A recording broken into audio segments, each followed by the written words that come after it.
OK, nous allons trouver l'image de cette fonction-là à l'aide de la calculatrice TI-Nspire. Donc, on nous donne une équation qui est une équation rationnelle et on nous donne aussi un domaine.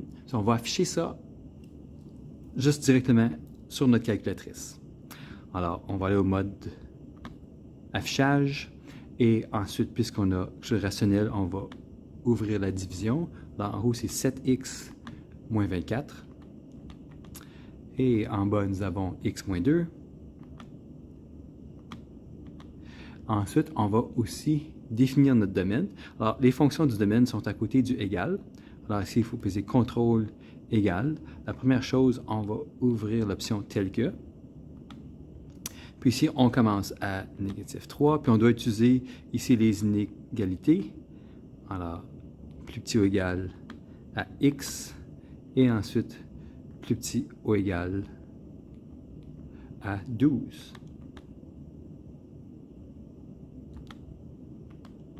On tape Enter et l'équation va apparaître. Alors ici, on ne peut pas voir toute l'équation. Il y a un espace vide, ça monte seulement jusqu'à 10, excusez, donc on va changer le zoom.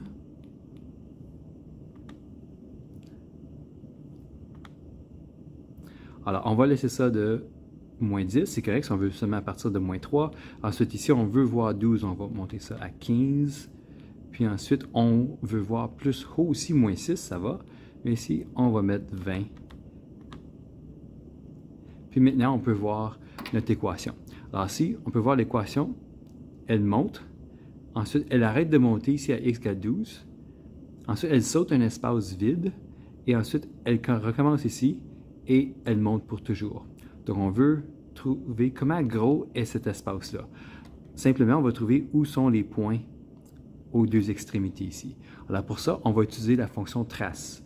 Donc ici, on se rend menu, trace, puis on sait que le premier point commence à négatif 3, donc on va taper négatif 3, on va taper Enter, et les coordonnées du point, ici, sont affichées, on va taper Enter pour que ce soit enregistré, et ensuite, on va faire la même chose, mais cette fois-ci, pour la coordonnée 12, on tape 12, tape Enter, et ça saute à l'autre point à droite, on tape Enter encore. Puis maintenant qu'on a fini avec trace, on peut essayer sur échappe. Là, j'ai un peu trop de choses superposées. Donc, je vais viser la main sur la fonction. Je vais cliquer jusqu'à ce que la main ferme. Je vais déplacer ça un peu. Alors maintenant, si on regarde seulement les valeurs de y, la fonction commence à négatif infini, monte jusqu'à ce qu'elle arrive à 6, que 6 c'est la valeur d'y. Elle saute l'espace vide à y égale 9 et elle continue à monter dans les positifs pour toujours. On va écrire la réponse pour ça. Alors, on commence de négatif infini. On se rend jusqu'à 6, inclusivement.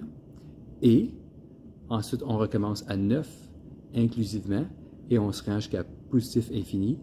Ça, c'est exclusif. Et voilà la réponse finale.